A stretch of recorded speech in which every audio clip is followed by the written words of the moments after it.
Hello everyone. If you know who I am, welcome back to my channel. If you don't know who I am, hi, my name is Faith. Welcome to my channel. This is going to be a one-take video because I don't want to have to edit it because I know I'm never going to get it done. I'm a very busy person right now. I just got engaged, super great. But that means a lot of things to do. So we're working on a house and all of that.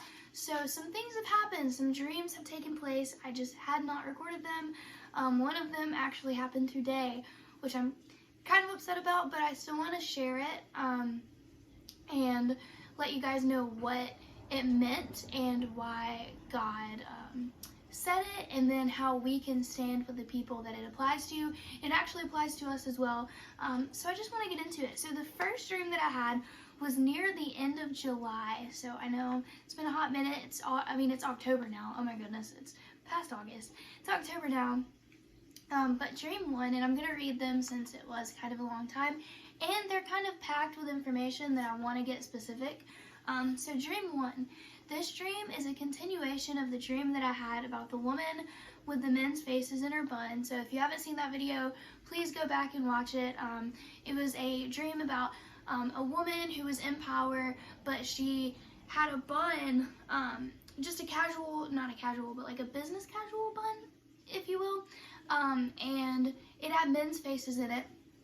So in this dream, I saw a woman going to space and heard the Lord say, so whenever I say going to space, I mean that she was flying into space, I guess to the moon. I'm not really sure where, but it said, I saw a woman going to space and heard the Lord say, "This is how you know who the woman in the other dream was." I immediately knew that it was referring back to the dream that I mentioned earlier, so about the woman with the bun in the men's faces. Then people were rioting and persecuting Christians, and the Lord told us where to hide for safety. So I was with a group of people that I know. One of them was my dad, and just some people, some friends, some church friends and all of that, and the Lord told us where to hide. It was chaotic outside, but in the shelter was peace. And then I woke up. So in this dream, God was just, number one, confirming the other dream about the woman, but also telling me this is how you will know who she is. So I'm still looking for that. I haven't seen it yet. I've been watching because I really want to know. I've been praying about it, but it's just, it has not been revealed yet, but I know what to look for now, and you know what to look for now. So in the second dream, which was also, I'm sorry.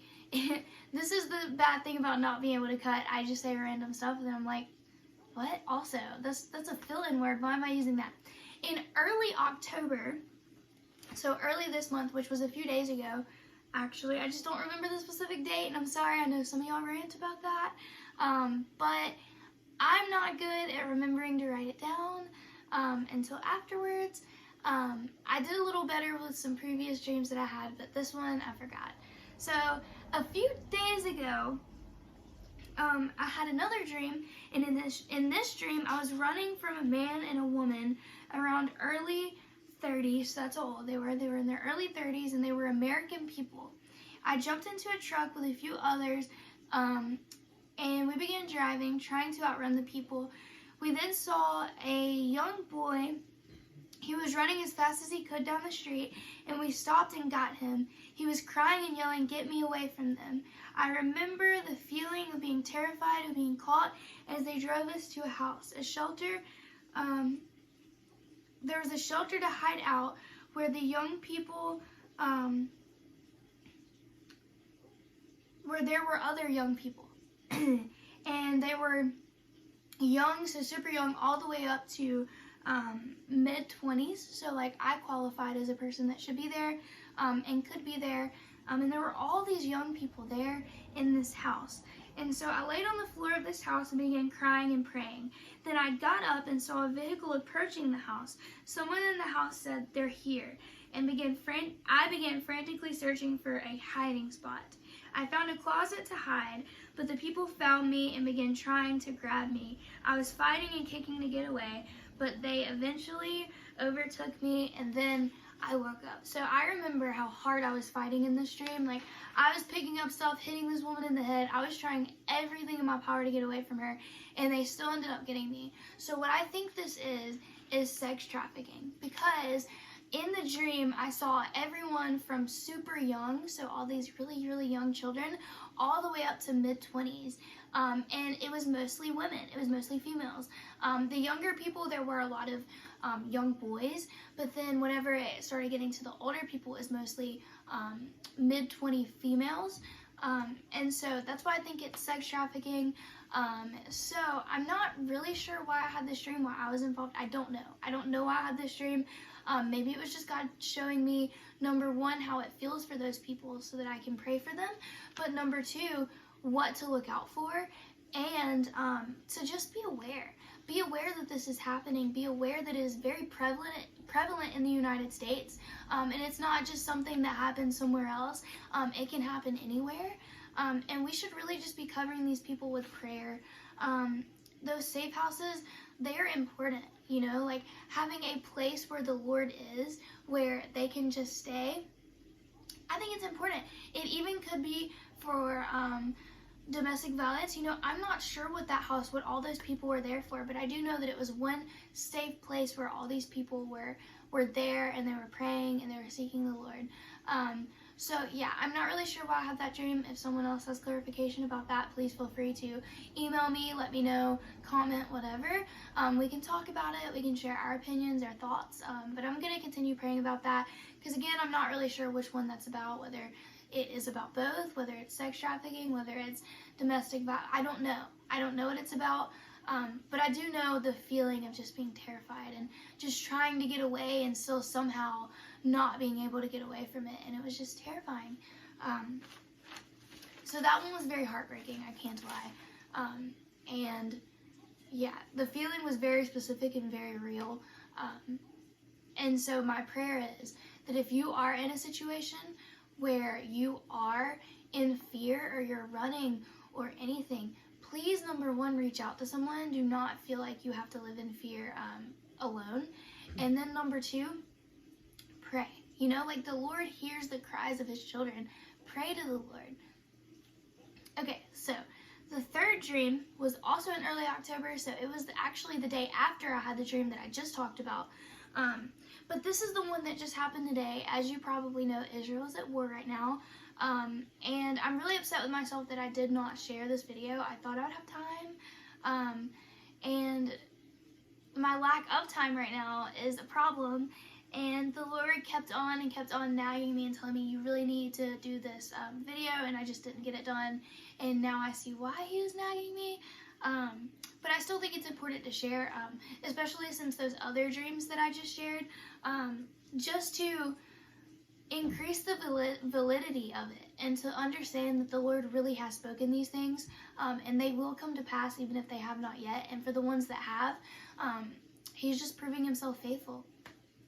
And he's proving himself to be in control. I believe that prophetic dreams are number one, to provide God's children with details and to show that God is faithful no matter what. You know, some people can even be saved through understanding that those things were foretold. Why? Because the Lord knows everything, because he is faithful and he wants his children to be prepared for things.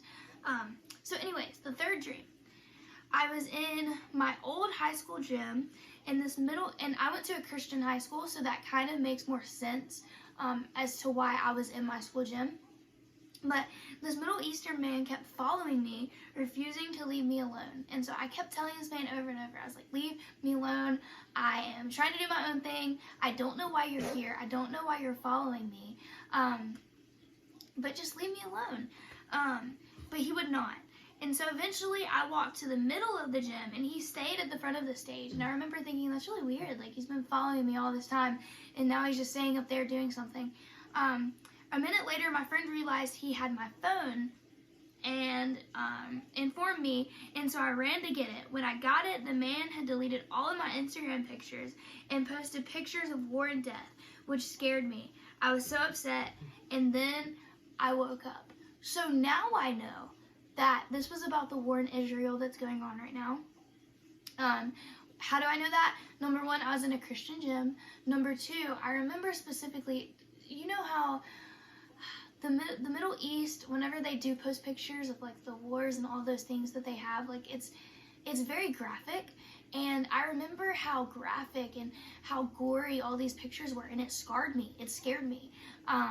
And so now I know that it was that, because I have seen pictures and things that have been shared about this war, and not from the Middle East, but all of these terrible things that have happened to Israel, and all the people that have died and all of that. And it breaks my heart. It really does.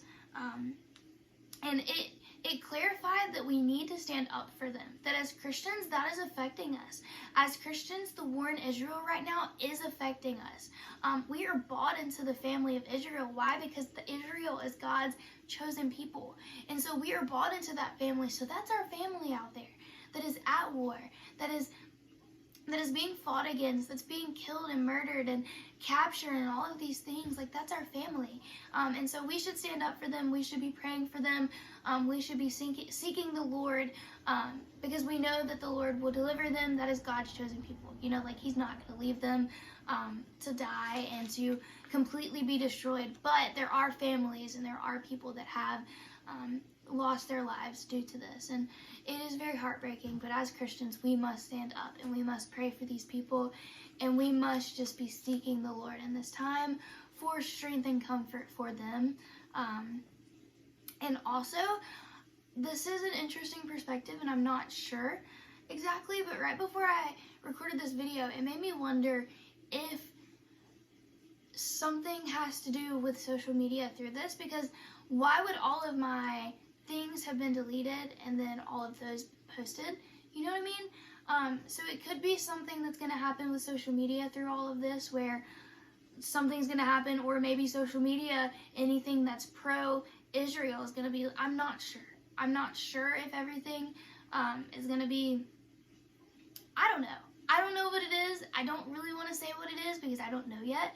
But I do know that there are parts of that dreams that have not really been fulfilled yet. So it is important that I do share it, even though it has, for the most part, been fulfilled through the war and all of that. But yeah, I hope that you pray about these dreams as you watch this video, and that you don't only just listen to my voice, but you watch the biblical prophecy that is being fulfilled. You watch the things that the Lord is doing, because he is proving himself faithful to his children, and he is fulfilling the biblical prophecy that he said he would fulfill before he comes back for his bride.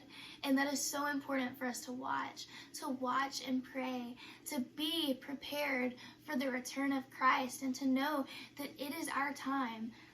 It is our time to go and preach the gospel. It is so important right now for us to go and tell people that there is hope and there is a life in Christ, and that we don't have to live in these pits that the world tells us we have to, that Jesus is coming back for a pure bride, and anyone can be a part of that as long as they accept him, and as long as they accept the cleansing power of the blood of who he is. And that is so important for the world to see, because right now they are dying. They are dying because they don't understand that. But thank the Lord, there are people who have the gospel of Jesus Christ and the testimony written on their hearts. So it is our job now as Christians to do that, and to pray for our family Israel, and to stand by the word of God, and to know that whenever a prophetic word is fulfilled, God is proving himself faithful. So thank you guys so much for watching. I love y'all, and I will see you on the next video. Bye.